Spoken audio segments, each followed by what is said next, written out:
you turn the heating on this weekend? I bet you did, if you can afford to, of course. And a number of people who will be thinking twice perhaps before flicking the dial will be going up as I speak. Indeed, the petrol prices. I got petrol at the weekend, although as a fully paid up member of the Metropolitan Elite, I can absorb the ludicrous inflation in the cost that was caused by that thing that was supposed to help poor working class people. But I appreciate not everybody can. So we'll keep an eye on that. The army now deployed in London and the South East to deliver petrol. Yep, 2021. The army deployed to deliver petrol. But of course, as David Davis, the former Brexit secretary, described by Dominic Cummings as being as thick as mince, which is an outrageous slur upon the man's clear intellectual calibre and integrity, has just told you on this radio station that it's all the fault of the businesses for not being better prepared, for not planning better. So I know what you're thinking. You're thinking, crikey, he's the bloke that told us there'd be no downside at all to Brexit. There would only be a considerable upside. How can he now be saying that we should have known that there was a massive labour shortage on the horizon and cut our cloth accordingly? It's a question you'd have to ask David Davis. How you can move from one position to the other quite so effortlessly is, I'm afraid, beyond me. But I, as you know, am a bear of very little brain. So I will be asking you that question. If you want to book your place early on the switchboard right now, before I wax lyrical about attendant issues, then the number you need is 0345 6060973. I want you to imagine David Davis was sitting here, and I just want you to address the suggestion that the reason why you're struggling to get staff is your fault. 0345 6060973. Former business secretary, I think, as well. So it's your fault you can't get staff. What would you like to say to David Davis? And possibly we could collect a few of your responses, whether they are warm and positive or negative and cool. We can collect a few of them together and get Theo to play them to him a little later in the day up in Manchester. So David Davis has said this morning on this radio station, it's your fault if you've got a labour shortage as somebody in business. I just wonder how you address that claim from the man that told you there'd be no downside, only a considerable upside, and that the morning after the referendum result, he would be in Berlin signing trade deals with Germany. Not understanding, of course, that you can't sign unilateral trade deals with European Union members. You can only sign multilateral trade deals with the whole of the single market, a principle so easy to understand that Angela Merkel only had to explain it to Donald Trump 13 times. I know what you're thinking. You're thinking, oh, God, no. So am I. I'm not going to have to start wheeling out all of those phrases that tripped off my tongue so winningly 3-4 years ago, am I? The line about Donald Trump not understanding how the single market works, and slightly more worryingly for us, the Secretary of State for Brexit, David Davis, not understanding how it works. No, I'm not. No, I'm not. We are literally all in this together. There is no point pretending otherwise. There is currently no alternative to making the best of what we've got. So the question is pretty simple. Whose fault is it that you are struggling to get staff? 0345 6060973. So here's the weird position that we find ourselves in. And I actually would quite like, you know what Monday mornings are like. I've always got a little bit more oomph, a little bit more lead in my pencil than I have by the end of the week. And I sometimes on Monday mornings, particularly at 10 o'clock, I quite fancy going rogue. I quite fancy asking you questions that at first glance sound absolutely bonkers. And I'm a bit close to that position today because there's something very, very strange happened. I don't know if you noticed it over the course of the weekend, but we've reached what I hope is the apotheosis of my heads and tails theory. I pointed out some time ago that this government is masterful at tossing a coin and shouting heads and tails, and then however it lands, they can claim a victory. And in the context of labour shortages, they have done this on a scale that even I never saw coming. And that scale, I think, is this. And the first thing I would say at 8 minutes after 10 is, if you don't like what you're hearing, then please, please, please change the record. Set me straight. Push me in a direction preferable to the one that I am poised to pursue. 0345 6060973 is the number you need. Because everywhere else in the world, our current problems and our current travails are being described as a direct consequence of Brexit. Okay? Whether it is a rather good cartoon in the Bangkok Times, which has a rampaging lion reaching through a door-marked Brexit, and then on the other side of the door-marked Brexit, a timorous wee pussycat, emerges, as if we dived into it as a roaring lion and we come out of it as a timorous pussycat. In America, all of the shortages, all of this is being described as a consequence of Brexit. There are, of course, shortages in other countries on paper, particularly of lorry drivers, but none of them are translating into shortages on shelves or shortages on petrol station forecourts or shortages that are causing businesses to shut up shop or reduce the amount of business that they can do. There was an incredible example on Friday when some fella in Brussels tweeted a picture of some supermarket shelves that were empty and a sign up blaming it on logistics, and the increasingly mad. And to be honest with you, I use the word increasingly with a sense of surprise because I didn't think many of these people could get any madder. But one of the far-right websites leapt upon this picture and claimed it was evidence that the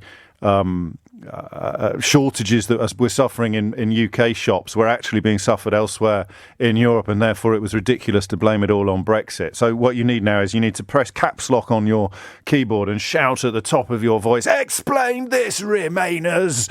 So we did. And it was because of a strike at Carrefour suppliers, a warehouse strike over terms and conditions being changed in one small corner of the supply chain in Belgium. And that was why some shops were struggling to fill their shelves. So the speed with which right-wing journalists, even conservative politicians, God forbid even people who present programmes on this radio station, jumped on one picture of one shop in Belgium showing some empty shelves to claim that, other people are really suffering as well, therefore we're not stupid. And it turned out they were stupid because the reason for the empty shelves had absolutely nothing to do with a shortage of lorry drivers. And that, I thought, was a real moment, because that was a moment that illustrated just how desperate the defence is now going to get. Inevitably, perhaps, when the desperation reaches emergency levels, they bring immigration out of the fridge.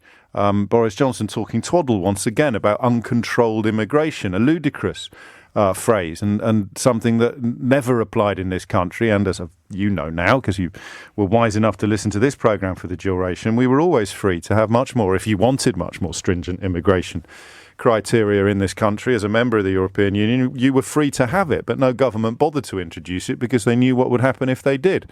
What would happen if they did, James? Oh, we'd be bringing in the army to deliver petrol. But it won't stop them. You know, it's intoxicating. It's an intoxicating brew, isn't it? The blame it all on immigrants, blame it all on the Polish decorators. Absolute twaddle, absolute nonsense. Ask a decent decorator whether or not he's short of work at the moment, and he'll laugh in your face. They're fighting. You try booking a tradesman at the moment. Oh no, I haven't had a pay rise in 20 years, James. Of course you haven't. Ridiculous racism, but masquerading as self-interest or the defence of the working class. And it all worked just like it worked last time. But the problem is this. With regard to the labour shortages, what they're doing now is actually breathtaking. They're claiming on the one hand, and this is why the pictures of the shelves in one shop in Belgium that had absolutely nothing to do with lorry driver shortages, but launched some sort of bizarre fetishisation of other people's problems in the right-wing media and all over social media at the weekend. It was really illustrative because what's happening now is bizarre, truly bizarre.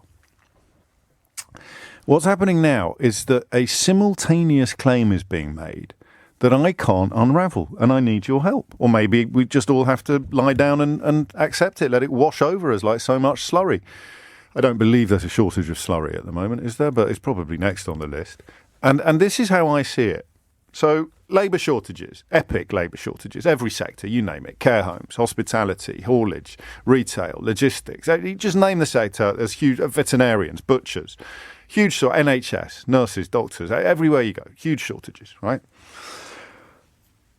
But it's nothing to do with Brexit. And the shortages are bad, right? You still with me at the back? So we've got shortages, they are bad, but they're nothing to do with Brexit. In the same breath this weekend, a new argument emerged, which was, we've got shortages, but they are good. One Conservative MP, and you're not going to believe me when I tell you this, so I'm going to have to look up his name so that you can double check. One Conservative MP this weekend actually claimed that this was great, that supermarkets were struggling because it means that the supply chain would collapse and we could all go back to buying milk from the farmer up the road in Arville. You think I'm making that up? Conservative MP stood up at a fringe meeting. Actually, I don't know whether he stood up. He might have been sitting down. He might have been standing on his head for all the sense he made. But he stood up in Manchester at a fringe meeting of the Conservative conference, welcomed the collapse of supermarket supply chains because it means we could all start buying our produce direct from the farm gate like what we used to do. That man has managed to reach the age of 40, I checked, apparently without being aware of the existence of towns or cities.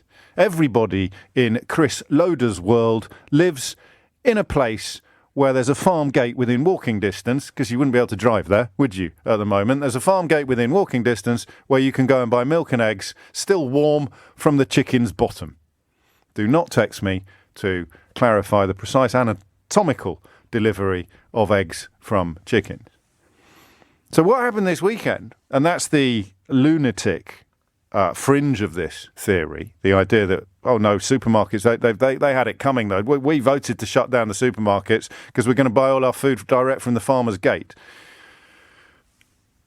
The shortages are there, and the shortages are the fault of Brexit, or the result of Brexit, but they are good shortages, and we wanted them because it is going to rebalance the economy. So correct me if I'm wrong, but there are two things happening that are in direct contradiction to each other. Brexit is not responsible for the shortages, and the shortages are bad. That's where the "but it's happening everywhere" lie comes in. And from the same party, the same government, we're now seeing Brexit is responsible for shortages, but the shortages are good, and they are somehow going to make us all richer. Right, riddle me that if you can, because I can't. How do you even begin? Imagine you were Keir Starmer. Well, that's tricky, isn't it? Because he's not really swinging at this yet. How do you make sense of that? How do you make sense of the same government, the same political movement telling you in the same breath that the shortages that everybody in this country has now witnessed are bad, but nothing to do with Brexit, and then telling you that the shortages are good and a direct consequence of Brexit, but it's great because it's going to make us richer and that's what everybody voted for? How are you going to unravel that? Because at this point in proceedings, and it's only early, I can't. I don't know how you even begin to honestly address that. And speaking of honestly, if you've got the Prime Minister appearing on the BBC and claiming that the statistics being provided by his own Office for National Statistics are false, what happened to reality? What happened to truth? How does that work? Having a lesson, a kindergarten lesson in pig farming from Andrew Marr on the telly yesterday morning because he didn't understand the difference between incinerating pigs because they can't be slaughtered and slaughtering pigs for market. It's a very strange moment in our island history, and I stress once again that we are all in it together, unless you're denying what's going on, in which case I don't know how to reach you anymore. This is madness. Find me a sector that hasn't got shortages and I'll find you a liar. Already trying once again to reignite the racism that underpins almost all conversations about uncontrolled immigration. Instead of telling us what we should be doing, we're being told that there are no problems, and if there are problems, they're all the fault of the people who should have been ready, even though we told them that there wouldn't be any problems on the horizon. So come at this from whatever angle you want. Hold my hand, actually, this morning, because I'm slightly unnerved by the landscape in front of me. But focus first on these questions if you want. Whose fault is it that you're struggling to get staff? 0345 6060 973, because David Davis says it's your fault. That's already happening. It's only just October. Okay? Lord Frost is standing up in Manchester demanding that they rewrite the deal that got him a peerage and the deal that got Boris Johnson elected, the oven-ready deal, that brilliant deal that was going to be sunlit uplands and having your cake and eating it. The bloke who negotiated it from our side of the channel is demanding that the other lot change it.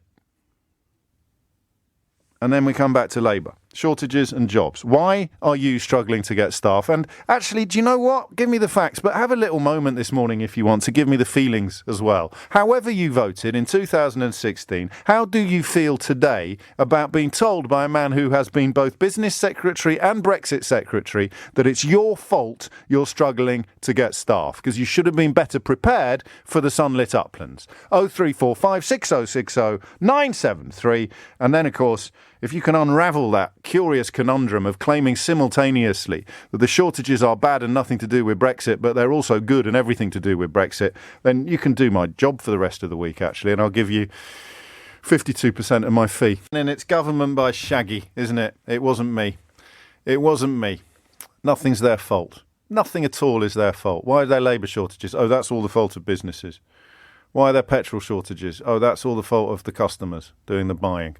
Why are there labour shortages up and down the country? Oh, that's all the fault of, I don't know, actually. Well, doesn't matter though, does it? Because as far as I can tell, people are still sucking it up. And if they're not sucking it up yet, then when they reignite all the lies about immigration, they'll be sucking it up by lunchtime. Nick's in Camberley. Nick, whose fault is it that you can't get staff? Morning, James. Hello, Nick.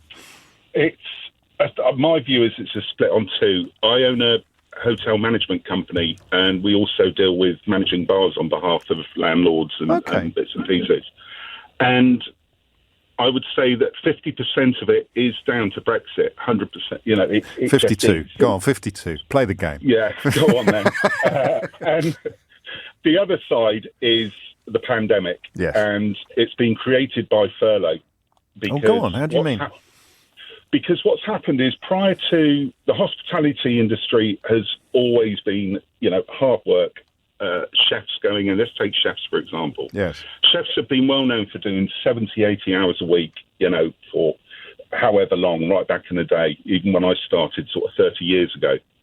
And what's happened is furlough, because of the pandemic and people being put on furlough, a lot of the long-term, well-trained guys have looked at it and thought, well, hang on a minute, this is probably the first time I've ever spent time with my family. This is probably the first time that I've actually not had to work the late nights or the shift work or whatever. And they've come back to it, and then actually during this, they've looked at their careers, looked at what they're doing, just go, do you know what, it's not worth it anymore. And so currently at the moment, in 3 or 4 of our businesses, We've been advertising now, or I've been advertising for a good 6-7 months to try and get chefs of a skilled calibre, whether it's in a bar or it's in a 4-star hotel or whatever you're doing. And they've all left the party. And what would normally have happened pre-COVID and pre-Brexit, we were awash with skilled people. Mm-hmm. And because we were in a 500 million strong single market.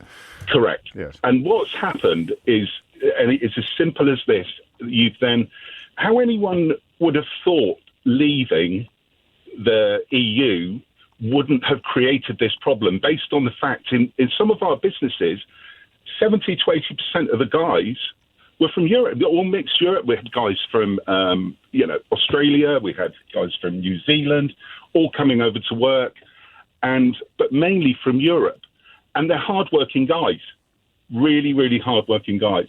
And when this all happened, I remember the day when the Brexit side happened, I remember walking into a hotel that we had at the time in Windsor, and the staff were absolutely devastated. It was like a kick in the teeth. Yes. And we were going, look, it's all good, jobs are fine, it's all fantastic. Now, what's happened, and I know this personally, that a lot of staff have gone home, where they'd set up, but this was home. Their families had been here. They then set up home here, mortgages or rented or whatever. And why stay? Why you got to do it? And what's got to happen now? I mean, that comment this morning. Which one? Comment this morning about its business's fault. David Davis. Yes. Honest to goodness, really. He used to run a transport company, actually. So apparently, told Nick. So there. Yeah. But it's another prime example was today. Our supplier in one of the regions that we've got, our supplier of CO2 gas, has sent a letter this morning just to go, look, guys, just to let you know, we're running extremely short with CO2, and you're going to be rationed. So, okay, fair enough. We have to spread that, evenly around.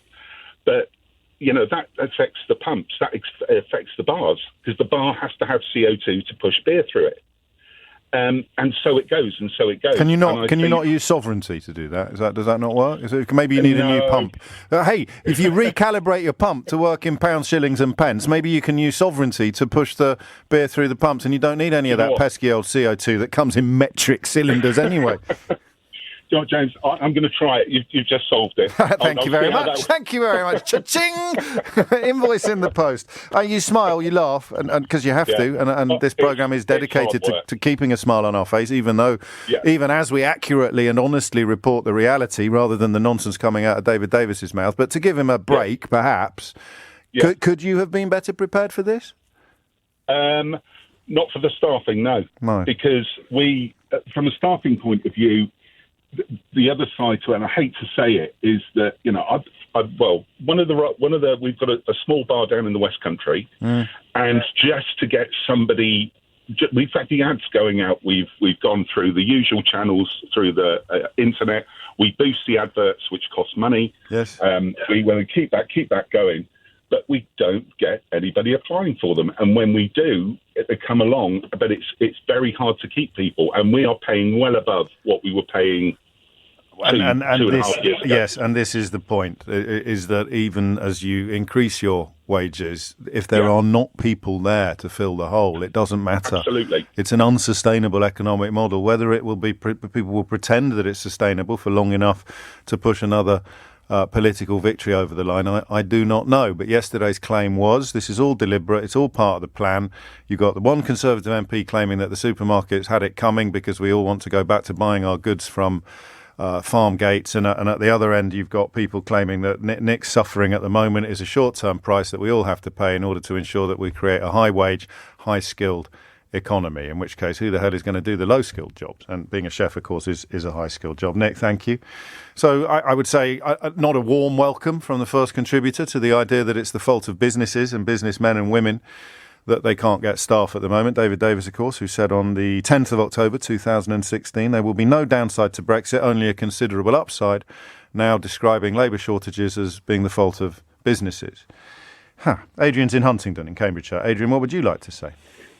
Well, yes, this current situation is an inevitable result of the post-Brexit immigration policy. As soon as it was announced, it couldn't have gone any other way. I run a recruitment agency in London specialising in unskilled and semi-skilled workers. We're seeing huge wage increases, sort of 10-15% is quite normal at the moment. We're still a little bit running short of staff, and I wonder about the effects on inflation. Obviously, it's good for those staff for now, but I think there will be much higher inflation than is being but you're not allowed to mention the inflation. I'll tell you now, and I'll tell you for nothing, that as if wages go up, even if they go up less quickly than inflation goes up, the government will be pointing at the wage increases and telling you not to mention the inflation. Now, you know, and I know, most people listening to this programme know, that if wages go up and inflation goes up at the same rate, then wages haven't really gone up at all.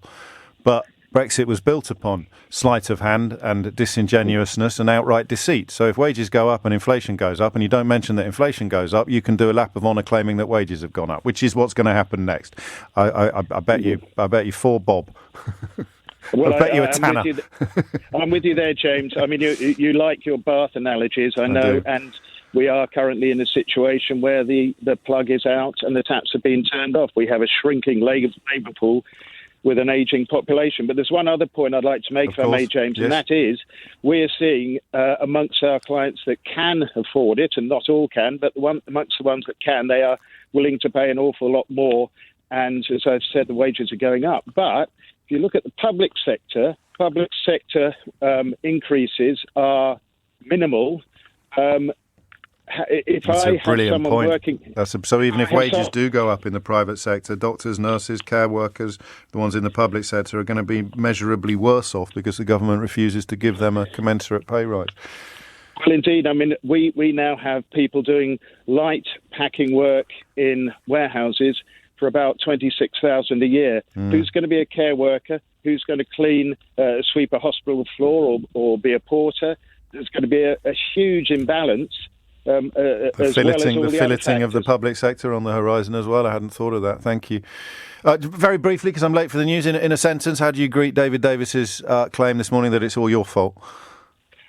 Like I think I greet everything else he says. Do you remember that Donald Tusk quote about there's a special place in hell for those that embarked upon Brexit without the sketch of a plan? Well, this is a result. You are reaping what he sowed, although he's denying that he reaped it and claiming that it's all your fault that you're sowing it. I might launch a new feature on the programme, which is here is something what happened. And it's got to have a phone in it somewhere, but I can't for the life of me see where it is at the moment. A genuine Tory MP said this yesterday. I know it might not feel like it in the immediate term, but it is in our mid and long-term interest that these logistics chains do break. It will mean that the farmer down the street will be able to sell their milk in the village shop like they did decades ago. It is because these commercial predators, that is the supermarkets, have wiped that out, and I'd like to see that come back. An actual Conservative MP who has managed to reach the age of 40 while holding or using the brain that he's used to come out with this splurge at a fringe meeting at Conservative conference yesterday. It will mean that the farmer down the street will be able to sell their milk in the village shop like they did decades ago. It is because these commercial predators, that is the supermarkets, have wiped that out, and I'd like to see that come back. That's why immigration is back in the conversation, because this is what happens when you leave them to their own devices to try to defend what's currently happening. I know it might not feel like it, said Chris Loder, who is the MP for West Dorset as of 2019. It might not feel like it in the immediate term, but it is in our mid and long-term interest that these logistics chains do break. It will mean that the farmer down the street will be able to sell their milk in the village shop like they did decades ago. It is because these commercial predators, that is the supermarkets, it's going to go down well with the donors, have wiped that out, and I'd like to see that come back. I don't know how you reason with that, but I do know that's why they've broken the glass that says in case of emergency, and inside the box are all the old immigration lies that we haven't really heard since 2016, which are back in circulation this morning. Why? Because that's what happens. We're going to have to get the immigration out, boss. Seriously, we've got the bloke down in West Dorset, Chris Loder, claiming that farmers are going to be able to sell all their produce via the farm gate or the village shop now. We can't leave these people unattended. That man shouldn't be allowed out with scissors. But he's a Conservative MP claiming that the break of the logistics chain, the system by which we all put food on our table and in our bellies, we welcome the breaking of it so that farmers can sell their milk in the village shop again like they did decades ago. That is not a joke. That is not satire. That's not Armando Iannucci or David Walliams.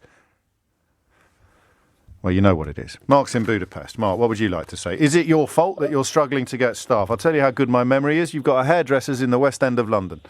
Yes, I have, and I also have a estate agency in Budapest as well. I have both businesses in London. I've lost people because they've come to Eastern Europe. That's your fault, though, isn't it? Why couldn't you see that's your fault, isn't it? Well, my understanding of this is about 1 million people left the country, not necessarily because of Brexit yet, but because of the pandemic. They just ran out of money. And the first thing you do when you run out of money is go home for something which is more comfortable. And they've all come back to Eastern Europe and Central Europe. And I picked 5 people up in my local business in Hungary who've exactly the same story. They just ran out of money and didn't have anything else to do. When are they coming back? They're not coming back. Why not? Because they've already been burned. But we're going to bounce back. We're going to bounce back in a world-beating way. Haven't you heard? But you know that's not going to happen, and nor Oh, do I. excusez-moi. The Prime Minister said it. Brexit issues are going to be next year. I'll give you an example of Brexit. Well, there's plenty. I mean, your personal experiences may not endorse it fully, but there are plenty of people who legged it even before the coronavirus pandemic kicked in because they no longer felt welcome. How bad is the situation in the salon? Do you need me to get Keith retraining with his scissors? And heading. Well, if you can do colour as well, that would be fantastic. Absolutely brilliant if you can do that. And are you offering more money yet? Will you be offering more money to tempt people? We're offering more. Yeah, we're offering. The money's not the issue. No, I know the it issue isn't. is trying to find the people. Yes, I know. And in central London, it's really hard to find people, as you probably know from other businesses locally to LBC. Yes. It's impossible almost to find people. And at the moment, we're really struggling. We're also struggling because nobody's coming back to the city centre. Yep. The offices are still unoccupied, and it's almost like a ghost town. done. We've had zero help from Westminster Council, where other councils in England have been given help. Is that true? All Westminster Council has done is build a mound at the top of Marble Arch. It's very nice. Mate. It's free now. You can go up it for nothing. What are you complaining about? It is, but the money is ridiculous. All I'm trying to say is that there's been no help at all. What do you want? What would help? What would help? So straight up, right now, you're in charge. You're not allowed to reopen the single market, by the way, unfortunately. That's not on the table. But it's something that this government could do with a straight face to help business people like you. The one thing you should do again between the UK and other countries is increase employers' national insurance. Employer, not employee, employer. In England, it's 15%. In France, it's 40%. In Germany, it's 20%. That's the big key. Everyone goes on about wealth of individuals. They don't go about the wealth of the companies. So you'd be paying more, but you're in favour of that because it would make your business better in the current climate. It would make the business better because I'm a relatively small business.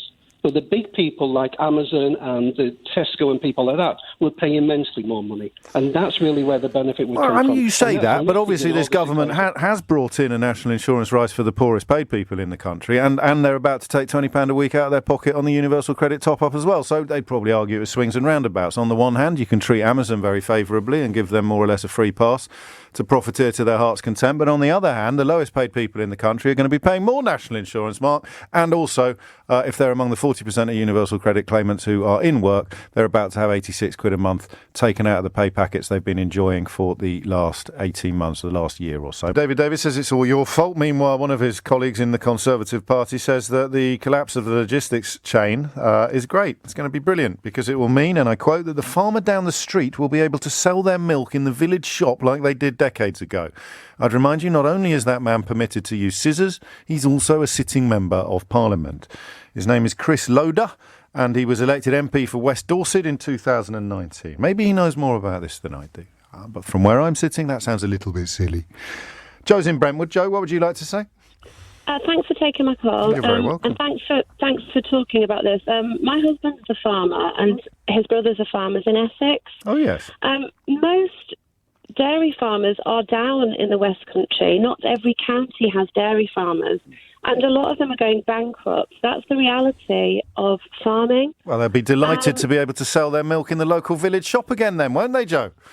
Exactly. I mean, it's absolute madness. There are agricultural vehicles parked on the streets at the moment. They can't get red diesel to farm because of the shortage in the logistics. It's the whole reality of farming is so far removed from what that Tory MP's said. Chris Loder. It's crazy. Chris Loder. MP for West Dorset.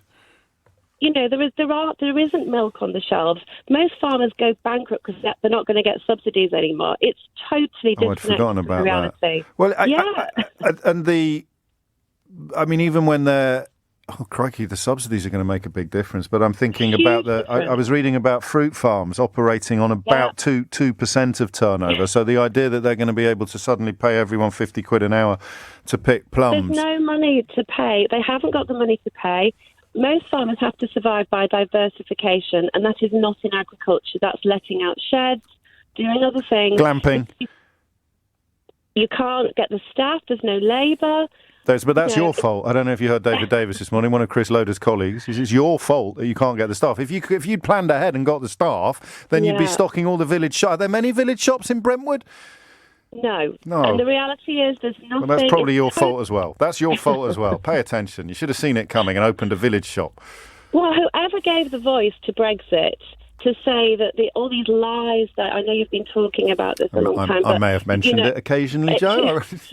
You know, and the tragedy is that you walk around and you know that people around here voted for Brexit, and you literally want to say to them, have you any idea? Well, a lot of farmers did as well. I can't let the farmers off the hook on this one. Well, not all of them, but there was certainly, particularly in East Anglia where I spend a lot of time, there were a lot of signs in fields suggesting that the sunlit uplands were just around the corner. So Not sure what they were thinking. The majority of farmers we know did not vote to leave. There are a minority who didn't. And look, what do they think now? I don't know. You tell me. I mean, they'll ring me, no doubt, to apologise or to tell us about the village shop that they're opening up next week with the mythical, magical supply of milk. It's totally delusional of this bucolic, idyllic life that there was back in the day for certain people. This bloke's 40. This bloke is 40. Well, so this nostalgic rose-tinted retro spectacles that he's wearing, they only go back to, I'm 49, so 1981. And again, your caller who was talking about the reality is that the people, the rich are going to get richer, they can afford more, the poor are going to get poorer because they can't afford, the public sector is not going to pay their wages, and if you've got a successful business, you're going to grab people and get them to work for you, and it's crazy. I mean, it's absolute madness. Well, I'm glad we can smile about it together, because obviously there'll be very little smiling going on when you're crunching the numbers and you're actually putting things together. How likely is it that farmers will go to the wall? I mean, we diversify, and we have done for years. My husband's family have done that for years. Sure. Do you do glamping? You glossed over that very quickly. There isn't. It's not like camping, not glamping. Well, that's where you're going wrong. You need to get some cashmere throws and a pizza oven. I'm not quite sure it works around here, but the reality is that the smaller farmers are not going to be able to survive. They are going. It's so sad at the way that it's all been. It's all lies. Have you tried blaming it on immigration? That works apparently. I was hearing this morning. Well, that's what so many people voted for Brexit for. We know that. Of course it is. It's all a myth. And I don't know why they think it's okay for it to be okay for a little bit, because it's not okay. You can't just stop farmers farming. You can't just leave the crops to rot in the fields. You can't just do that. It's weather dependent. You need to keep going. And at the moment, there's no red diesel for 3 weeks. I hadn't heard that, but, that's why I'm here. That's why the phone lines are open. I saw some red diesel for sale. I was in Henley yesterday, and they were selling it down by the for the boats, the boats that pull up by the river. And there's a little bit of me that thought they're missing a trick here.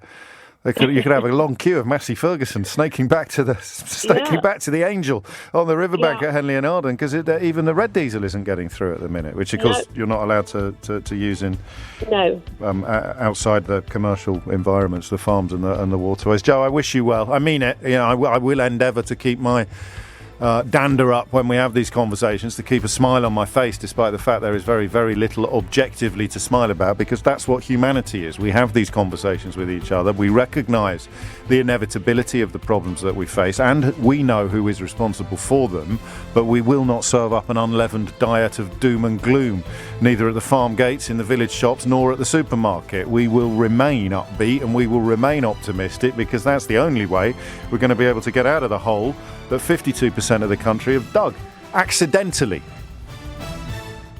I've been a bit stuck this weekend on some of the stuff we talked about last week. There is an inevitability about the movement of the spotlight, I'm afraid. You know there is. There's some fairly grim stories emerging about police officers allegedly engaging in unacceptable behaviour and worse. But obviously once something becomes a live criminal case, there's very little that we can say on the subject except the barest of descriptions. But I want to find ways of continuing some of the conversations prompted by the Sarah Everard murder.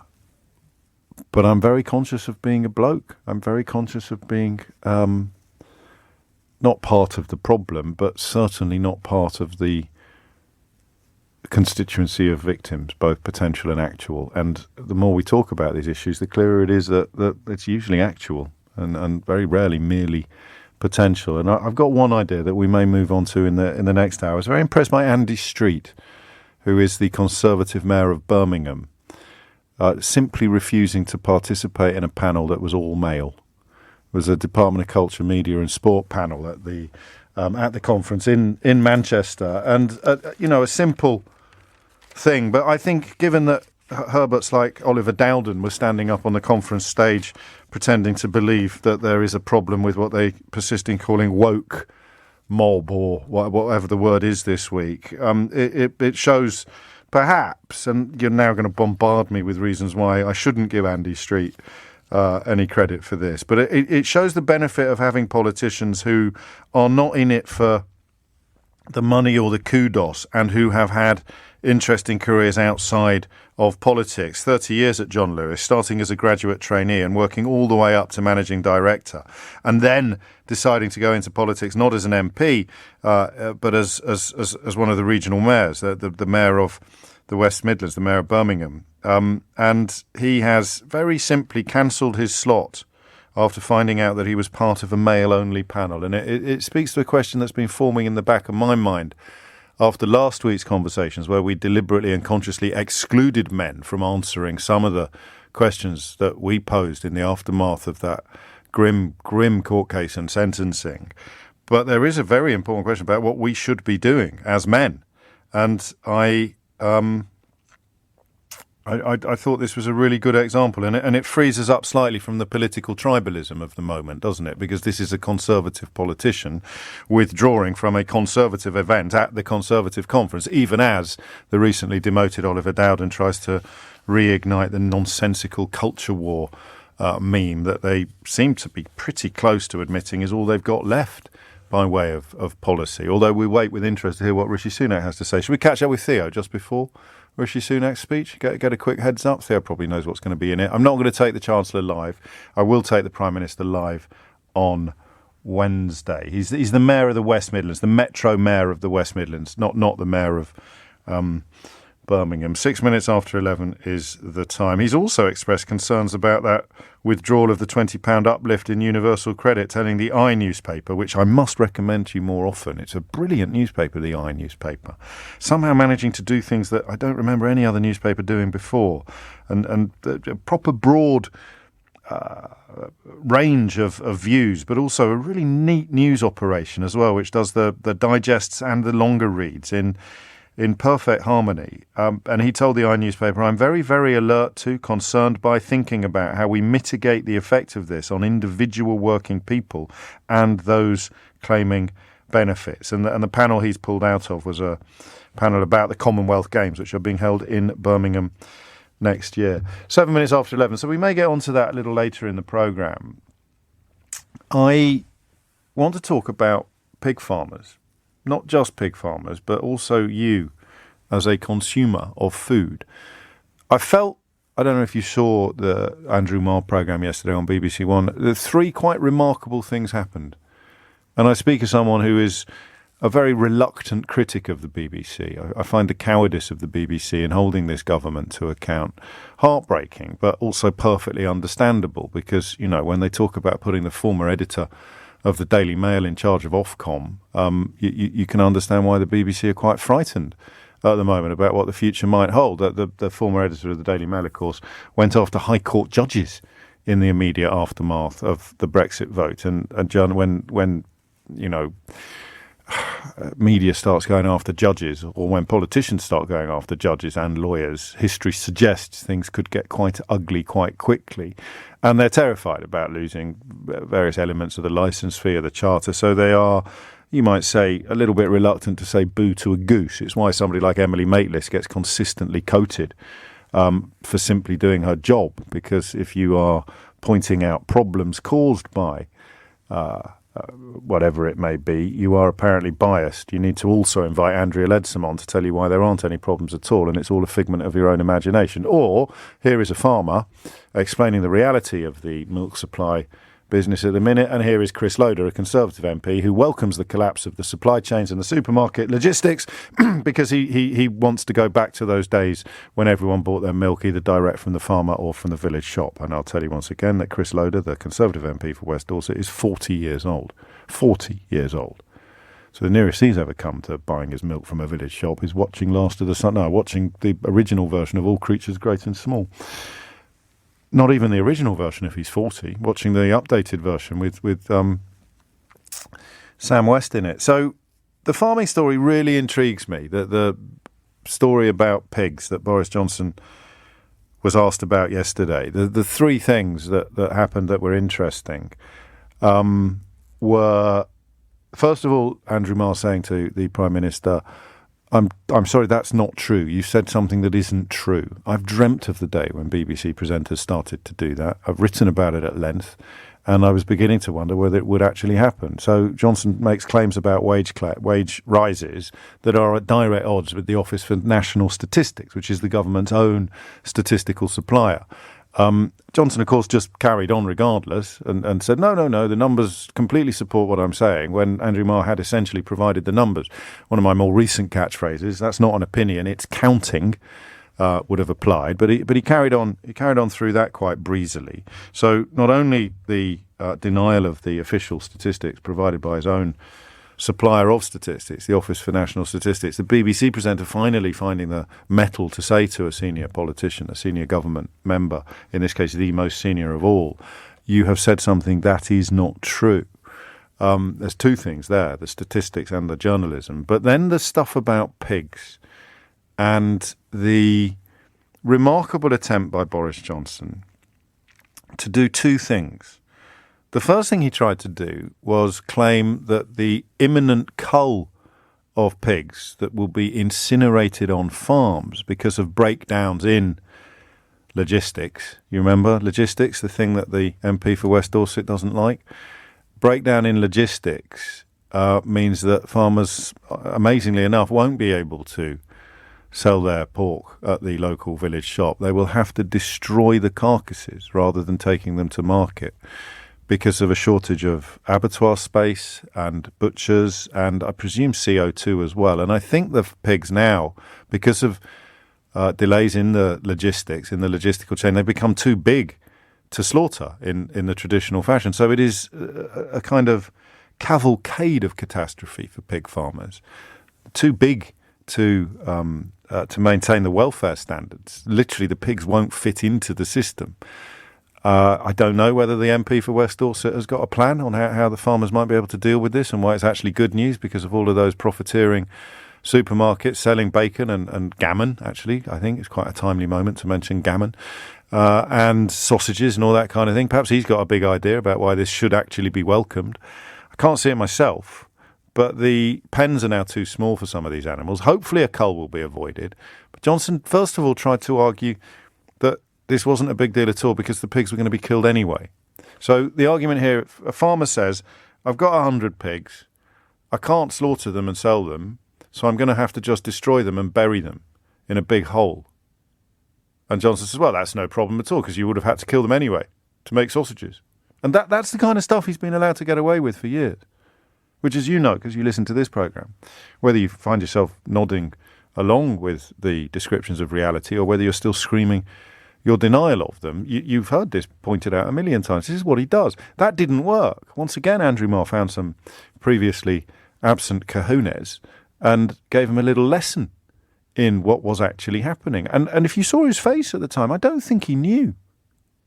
I don't think he'd thought about it for long enough to have even half an understanding of the issue. I think it was news to the Prime Minister what was actually happening on pig farms. And he genuinely thought that his ludicrous line about how they would have been killed anyway was somehow a satisfactory response to the problem. Then he went for the other typical tactic, which was the utter idiocy, and to somehow sort of do some comedy routine about how it was, I won't be blaming you for the slaughter.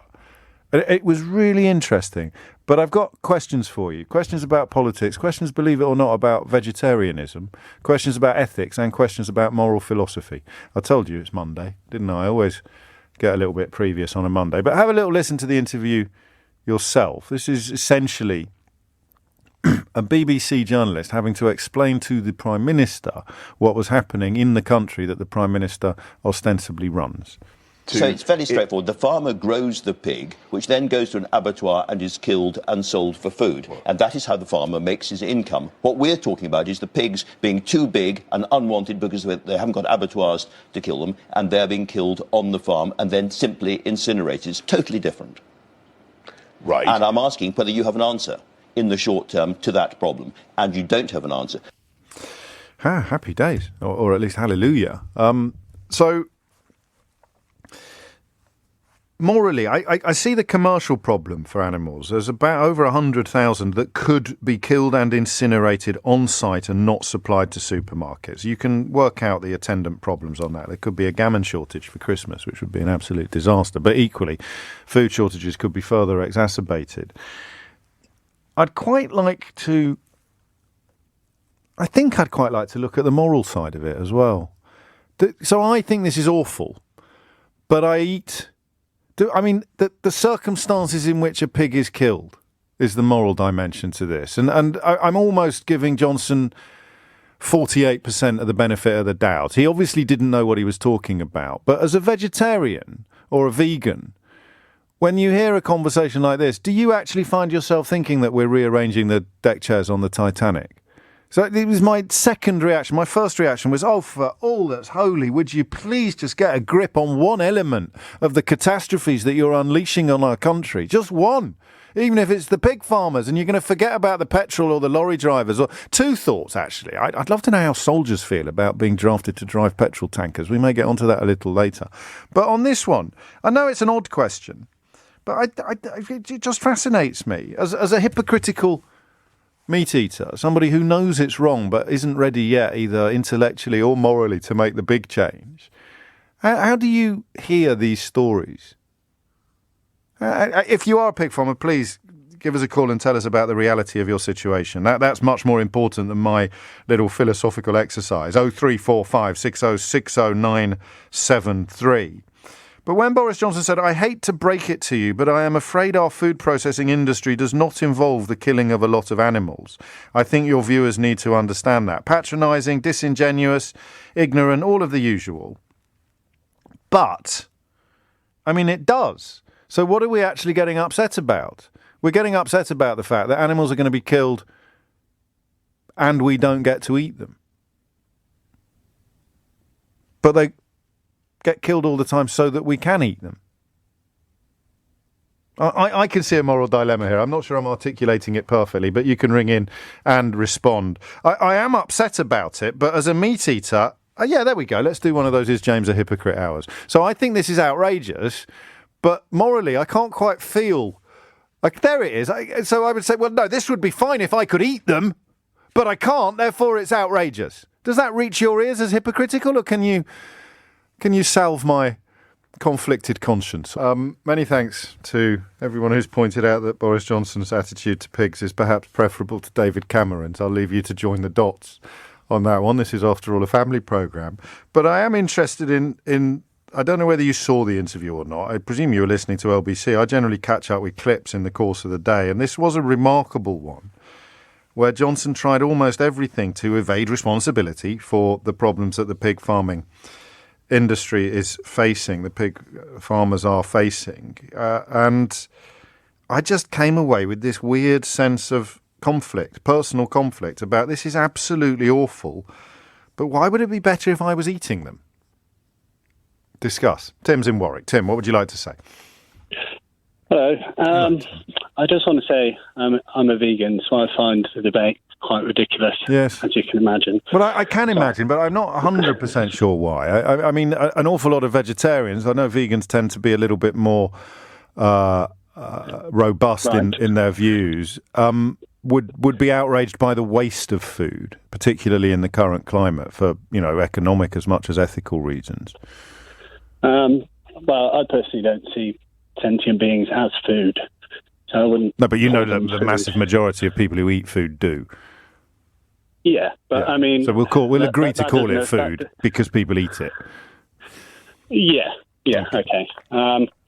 But I mean, the pigs are killed in gas chambers if they're not incinerated. So I mean, the language used when saying they're going to be incinerated is much worse.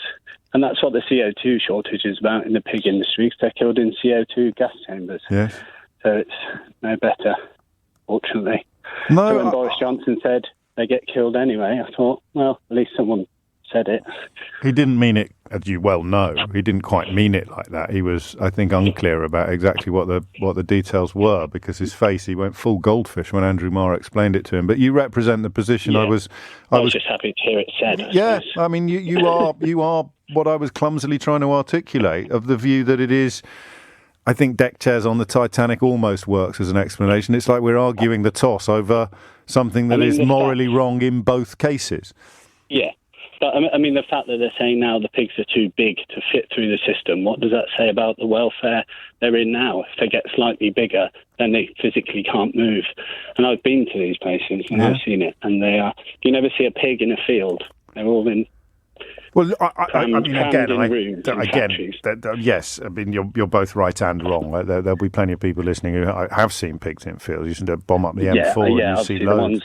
The ones they show on telly. No, the ones that people drive past every day. I mean, I'm not denying the reality of what you describe, so you shouldn't deny the reality of what I describe. It's not a zero-sum game. The actual figure is 95% of pigs are kept indoors. That's me told. At all times. The actual figure is 95%.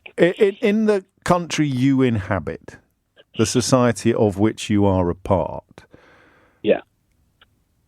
this is food and it is being wasted. And is there no scintilla of relevance to that observation in your mind? The idea that, well, look, if people must raise animals for food, and I wish they didn't. Well, they don't. No. But if people must, I just think we need a shift. Yes, I agree, but we're not there yet. So that's what I mean by the world in which we currently live, Tim. People must, if they must raise animals for food, and you, Tim, wish they didn't. But if they must, or if they simply do, then surely you can see why it's worse for the animals not to end up as food. I suppose if someone killed one of my family members, I wouldn't want the killer to also eat them. See, I thought this conversation was quite helpful and sensible right up until that point. Well, I mean, they're sentient beings, and animals suffer the same as humans. So, yeah. I mean, but you know, I thought you were making progress there, and I don't want to sound patronising, but you just completely lost the room because you don't see your children as being equivalent to farm animals. In terms of, I mean, that's not the question. But you just don't, Tim, and you just gave the impression that you did, whether intentionally or not, and that it does more. In terms of their right to life, obviously I would choose my child the same in the way a pig would choose their child. You'd choose anyone's child, wouldn't you? You'd choose any human child over a piglet, wouldn't you? Yeah. Yeah, that's what I mean. So that's why. That's not the question. The question is. No, you brought the children into it. You brought the children into it, not me. I just wondered whether there's any moral difference in your mind between the animal raised for food and eaten and the animal raised for food and buried in a hole. No. Okay, I respect that, and I'm glad you were up first because that is precisely the position that I found myself sort of dancing around or feeling around, and yet for me, I might be trying to justify. Well, Emma's a vegetarian, so she's not trying to justify her own behaviours, and she says it is nothing, and then in capital letters, nothing worse than wasted meat. And I'll take that for the time being in preference to Tim's rather more apocalyptic analysis. Richard is in Tiverton in Devon, and I don't know if you farm pigs, but I know you're a farmer, Richard. I am indeed. I'm a high-level environmental stewardship farm with conservation grazing and animal welfare assurance. We've spoken a few times, and you take things about as far as a farmer reasonably can when it comes to ethics and environmental. Our cows live to 16, 17 years old. Yeah. They have a calf every 18 months. And the only reason they get cold is because it's cruel to make them go through the winter with arthritis and the diseases of age. Fair enough. James, what we're talking about here is a rerun of the foot and mouth. Go on. We're talking about pigs terrified out of their wits from the smell of blood, with slaughtermen going round, poleaxing them and shooting them. You mean on the farm? Into holes in the ground and burning them. Wow. That's what we're talking about. It's the difference between a hospice and the Nazi final solution. Will you say that? Animals. And yet the previous caller, and again, I know that you're not equating porcine life with human life, but the previous caller referenced gas chambers. So we're in quite an odd situation here where, and I don't think he used that phrase by accident either. So he would say that you're indulging in niceties. It's fine to march them into gas chambers. That's absolutely fine, says Richard. But to do what you've just described on a farm, having this sort of bloodbath, that somehow breaches a moral criteria that the gas chambers are comfortably accommodated by. And let's not mention the Nazis again. Okay, fair enough. The point is that a pig does not know when it's going into a gas chamber that it is a gas chamber. Okay. A pig does know from the smell of blood and the squeals of terror that there is a slaughter going on. Pig will die in abject terror. The one in a CO2 gas chamber simply goes to sleep and is then finished off and butchered and put into the food chain. One set of animals will be terrified out of their wits. The others won't know anything about it. Yeah, okay. I mean, that is the counter to the argument that Tim made quite powerfully. So this isn't nuance. This, for you, is a huge difference between the welfare of the animal that is there. That's the point. There is no world in which the animal doesn't exist, in which this 120,000 pigs were never born and never reached the size that they've currently reached. They will be, and the phrase sounds quite euphemistic, doesn't it now? They could be killed and incinerated on site. But you're confident that what you described is a more accurate description. Well, I know pig farmers that are planning it right now. How does it make them feel? Whose lives were decimated by foot and mouth, watching their life's work go up in smoke and in abject terror. That's what we're talking about. That's the difference. No animal that I have on my farm would ever be terrified. Admittedly, we have to TB test them every 6 months, which is pretty much a waste of time. But when my wife and I walk down the field, our animals come up and greet us. Mm. They're not terrified. They have wonderful lives. They're very well looked after. And when the time comes for them to be slaughtered, it's done humanely and they don't know what happened. Thank you. I mean, that is astonishing. A testament to the quality of my colleagues, actually. Those two calls really just establishing quite perfectly the two positions here that I think in my introduction, I hope you'd allow me uncharacteristically, perhaps, to suggest I didn't manage to. Well, I must have done something right because Tim and Richard both called in. We'll hear from a pig farmer who's taken to social media to direct particularly pungent criticism at Boris Johnson. Zoe Davis, Dr. Zoe Davis, is the chief executive of the National Pig Association. And joins me on the line now. I've played out some of that interview from yesterday, Zoe, that the Prime Minister gave to Andrew Marr. I'd be interested to know, as somebody who has experience both of working on a pig farm and from the academic study of pig farming, quite how it reached your ears and eyes. Yeah, I was incredibly disappointed, if I'm honest. It's not something that we've been keeping quiet. It's this story has been in the press for several weeks now. It's been getting worse and worse. We've been in contact with various government departments over that time, expressing concern about the situation. So I find it hard to believe that it wasn't on his radar.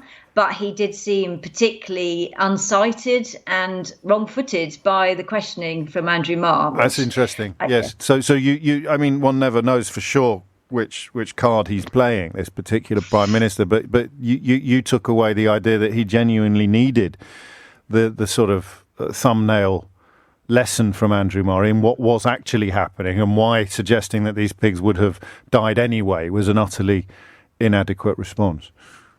It's difficult for me to think of any other reason, to be honest with you. I don't want to think the possibility that he knows all about it and he's just brushing it off callously. I can't believe that anyone would be quite like that. So abject ignorance of the crisis in pig farming is the preferable position for the current Prime Minister, in your view, as the chief exec of the NPA, the National Pig Association, because the only alternative is that he does understand what is going on and couldn't give a fig. Yeah, well, yeah. I mean, obviously, that we would like to think that, we appreciate he's got lots of other really important things to be worrying about right now. Sure. And this isn't particularly high up on his radar. But the point is that, we are in a situation here. We do need help from the government. It's not something that we can just fight our way out of by finding locals to come and work in abattoirs. Most of them don't want to work in abattoirs, which is the problem. Yes, we know there's a longer term issue to fix in terms of labour and, making these kind of roles more attractive to UK nationals, but that's not going to help us now. And the trouble is we absolutely need the help right now, or we're going to have to start killing these animals and on farm and throwing in the bin. And that is not something any of us wants to do. I had a dairy farmer on a moment ago suggesting that it would be a bit like the foot and mouth crisis, and the scenes on farms would be horrific. Is that something you'd agree with? The trouble is, we don't want anything like that. Foot and mouth, and a lot of these producers went through foot and mouth. They remember what that was like and how awful it is. So we, as an industry, are trying incredibly hard to find alternatives to that. Where we've had a lot of producers say, "I can't ask my staff to do that; they would leave. I cannot ask my staff to kill animals that they've spent ages looking after, caring about." We need some sort of alternative. So we've been trying to speak to some of the abattoirs as to whether they would be able to take the animals to slaughter them, because the shortage of staff isn't slaughtermen, it's the butchers and further down the chain. But those animals, even if they did go to an abattoir, the farmer would have to pay for them to go, and they would still go into rendering bins. But it would be sort of preferable emotionally for farm workers and farmers. I didn't understand that. No, thank you for that. Could you just you've kind of touched upon it, but can you just run us through precisely what the problem is in that chain, and where the labour shortages are most acute and most relevant to this potential crisis?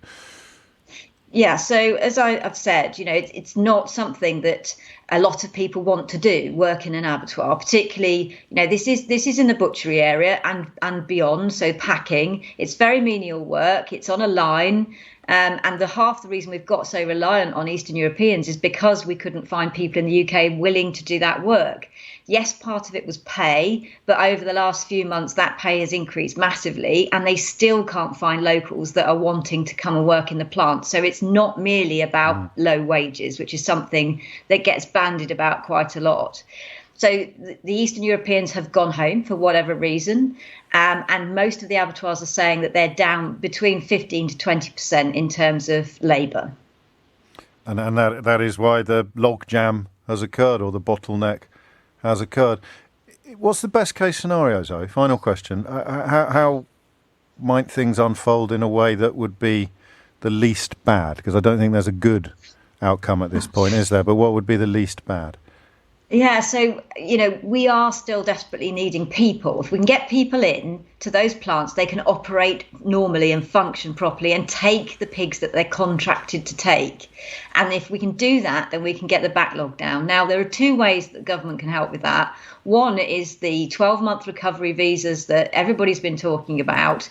And that's not uncontrolled immigration. That could be controlled quite tightly. The other is to lower the level of English that's required for people coming into this country. Most of those jobs now are over the 25 threshold limit for wages. So it's the English level that is now the barrier. And we don't need that level of English to the same as doctors or veterinarians, which is the current requirement. It doesn't need to be that high. So, something really simple government can do to allow us to get these people in, and they're already trained, so they could come in and get to work straight away.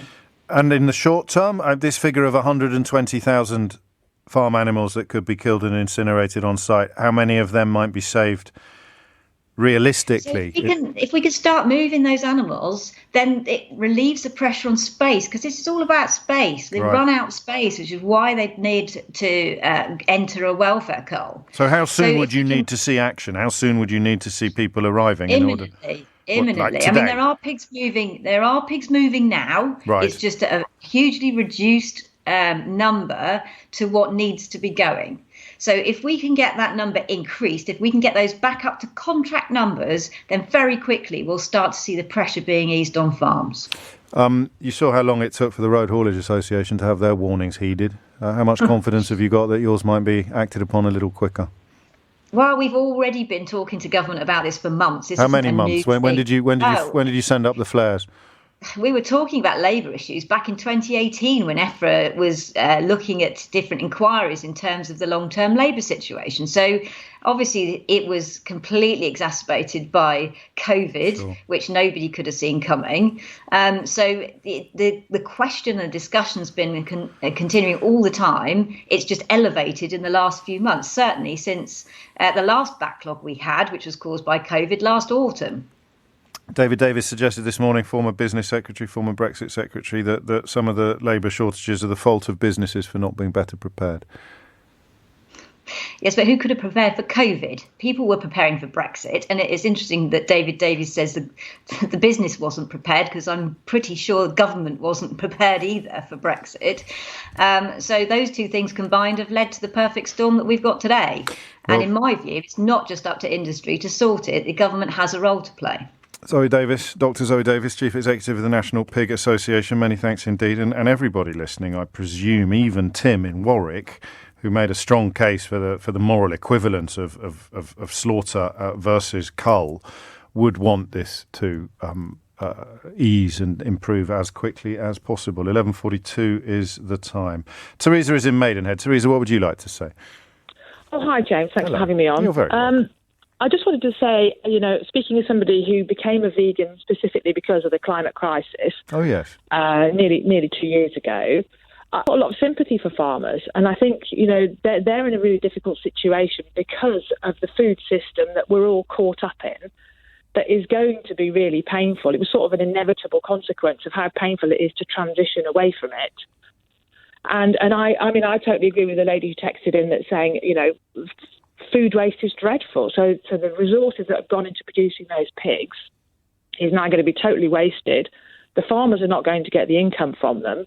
And that's a lose situation, all round. But it means that we've got to look at the way that the food system is working at the moment. I agree with you. The demand for cheap meat is what has driven this. But how? You're giving me the big picture, and I encourage you to do so. I'm grateful for it. But what about the little picture? What about this 120,000 animal backlog? And my slightly self-indulgent suggestion that as a vegetarian, you think, or as a vegan even, we're being a little bit hypocritical by worrying about how these animals are going to die and whether they're going to be eaten, because the moral offence of killing them at all or raising them for food and then killing them, whether they get eaten or not, is equivalent. Do you agree with that, as the first caller did? To me, the moral offence that's worse is the total waste of resources.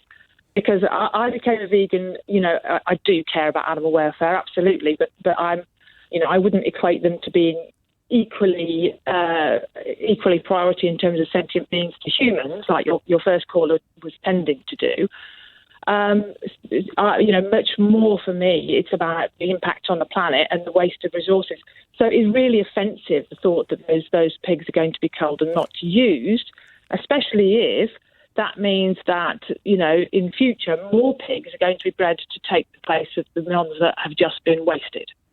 Yeah, no. What we need to be doing is scaling back. No, you're going big picture again. To scale back the production. Stop it with your big pictures. I agree with you. Well, I may agree with you. I may not. But I understand the urgency of the argument you're making. But it's not as urgent as the conversation that we're having today, which is specifically about. It's a bit like, we're talking about a short-term issue, and you're bringing long-term solutions. Yeah. But you're right to do so, and it's a timely and a helpful reminder. 11:45 is the time. You are listening to James O'Brien on LBC, where it is a weird one, isn't it? It's sort of back to Shaggy again. We're back to government by Shaggy. It's nobody's fault, or if it is somebody's fault, it's the fault of the people who are suffering rather than the people who are in charge. Potential cull of 120,000 pigs. If I understood Zoe Davis correctly, the Chief Executive of the National Pig Association, unless something moves fairly quickly, it will become another one of those, a bit like the fuel crisis, because the supply chain is just in time, or the logistics chain is just in time. It becomes a much bigger problem the longer it goes on. Potentially, I'm not sure. But I told you this would happen. Out of all the... I didn't quite say I told you so. But out of all the things that I thought, I keep giving myself the credit for this, which is even more conceited than usual, and I apologise profusely and sincerely. All of the people who seemed to know what they were talking about predicted that this would happen. What I said to you, having listened to all of the people who seemed to know what they were talking about and not listening to people like Jacob Rees-Mogg or Digby Pudding-Jones or Andrea Leadsom, I predicted some time ago that eventually so many sectors are going to be asking for special visas that we'll be more or less back to where we were when we started, but they'll just have to dress it up as something else in order to keep all the racists happy. So I've come up with a solution to this. I think what the government should do now is introduce something called liberty of motion for European Union countries. And although, sadly, it won't be reciprocated because we're not members of the single market anymore, and therefore we won't be able to enjoy freedom of movement, which is very, very different from liberty of motion, we will be able to offer liberty of motion to our former partners in Europe, and citizens of those countries will be free to come and work here in pretty much any circumstances they want. So you just heard there that the requirement to be able to be a certain level of proficiency in English would need to be relaxed in order to solve the problem in the abattoirs. Perhaps the wage ceilings would have to be relaxed in order to solve the problems in other agricultural sectors, or maybe not, in hospitality and catering, or lorry drivers, veterinarians, whatever the reasons may be. Eventually, so many different sectors will be calling for special exemptions from the rules, special visas specific to their sector, that it will be harder to find sectors that don't need special exemptions than it will be to find sectors that do. And at that point, a clever Conservative politician will stand up and bring in something called liberty of motion, which bears no resemblance whatsoever to freedom of movement. And that, I think, is now on the horizon. They are welcome to borrow my name for it. I would not even demand a small royalty. It is my gift to the nation as a patriot, as the presenter of the Great British Radio Show. I would like nothing more than for this government to take up my suggestion that if they introduce liberty of motion and stress at every turn that it bears no resemblance whatsoever to that pile of old pants that we used to call freedom of movement. Oh, no, sirree, Bob. Nothing like it at all. Liberty of motion is our future. Freedom of movement is for Johnny Foreigner, and frankly, they can stick it where the sun don't shine. Liberty of motion is the British approach, albeit that it will only be for foreigners to come here. And we won't enjoy any reciprocal freedom of movement, because who wants freedom of movement? Best thing we ever did was abolish freedom of movement. But they can have liberty of motion because they're just foreign, frankly, and they're not like us.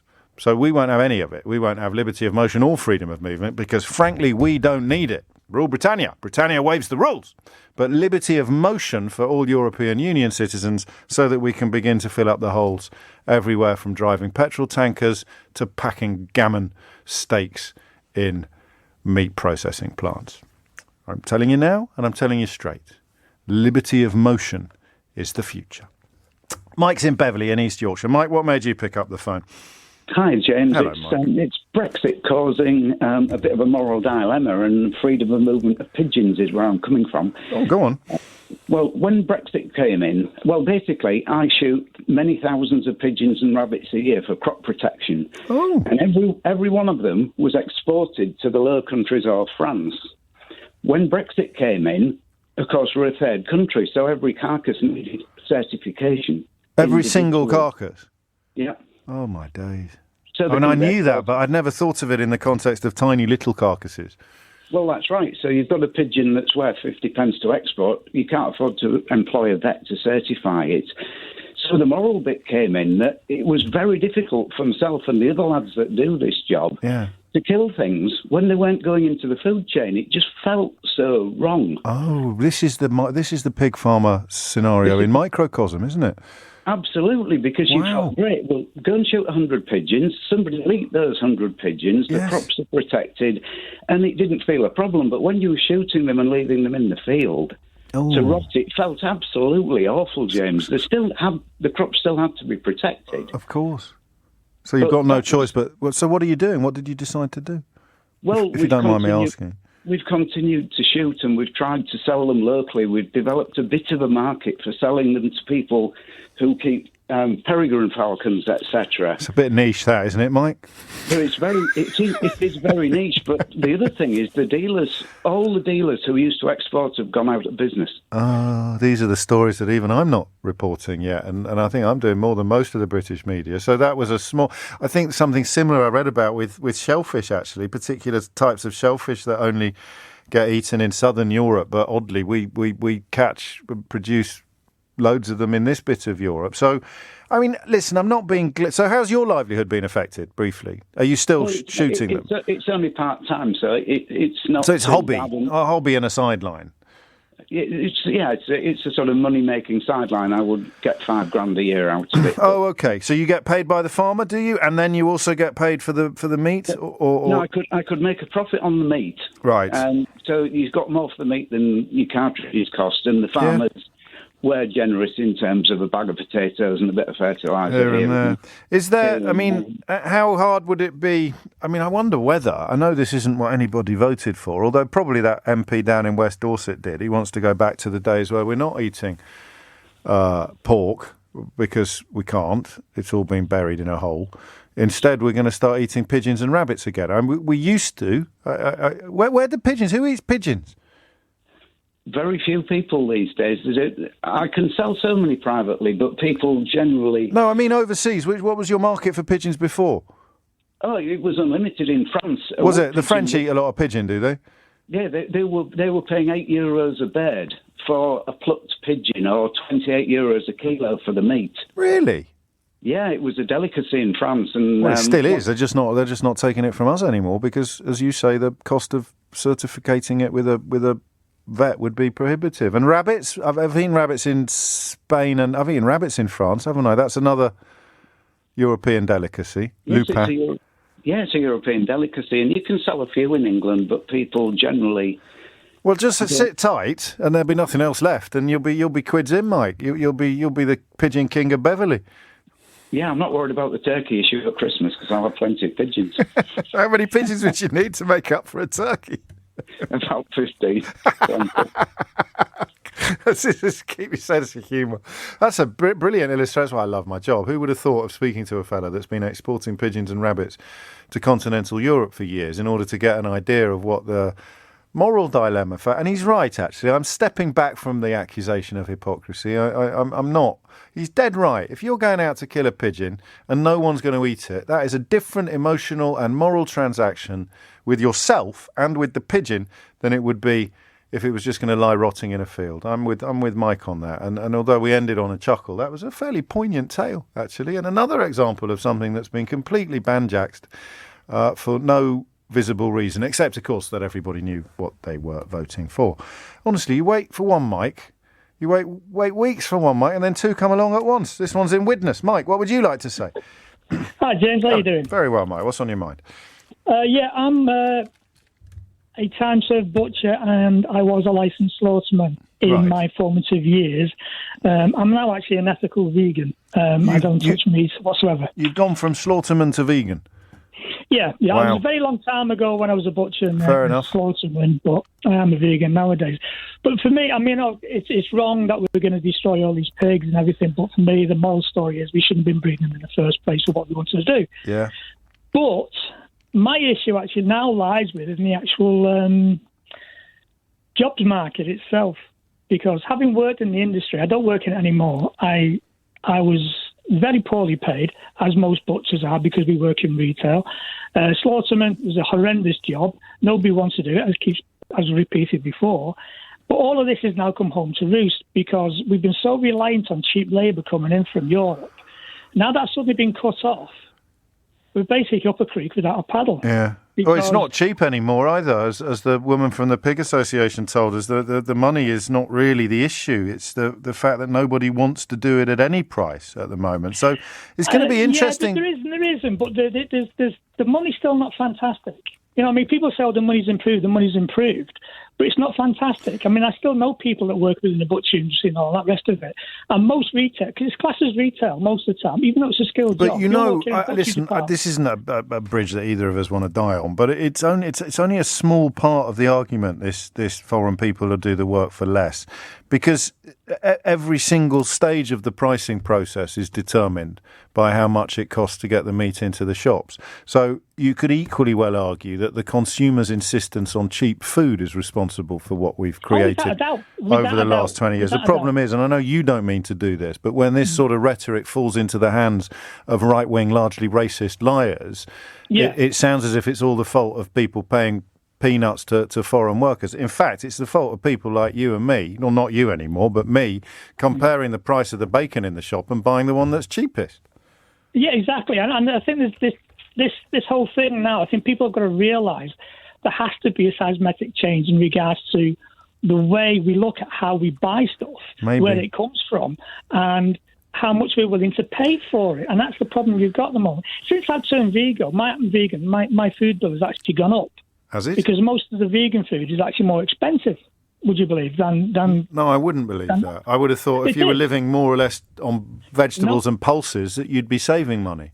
So there's an awful lot of alternatives out there. No, but you're talking about processed vegan food, are you? You're talking about the special sausages and the meat-free... Beyond Meat products, all right. No, then I know because I've got. I don't live on completely and utterly. No, I've got a vegetarian. I've got a vegetarian at home, and I know that if you're in that aisle in the supermarket, it is not cheaper than all of the other aisles. But just to be clear, that's because you're buying the meat substitutes almost. But you're right. I mean, the pea protein in particular is delicious and probably the future, and it will change everything. But only when prices start coming down. It's chicken and egg, if you pardon the pun. People will probably start considering it more when it is cheaper than processed meat products, but until it is cheaper than processed meat products, people won't consider it more. That's lovely. What an amazing little double that was, the last 2 mites. One exporting pigeons to France and the other a slaughterman turned vegan.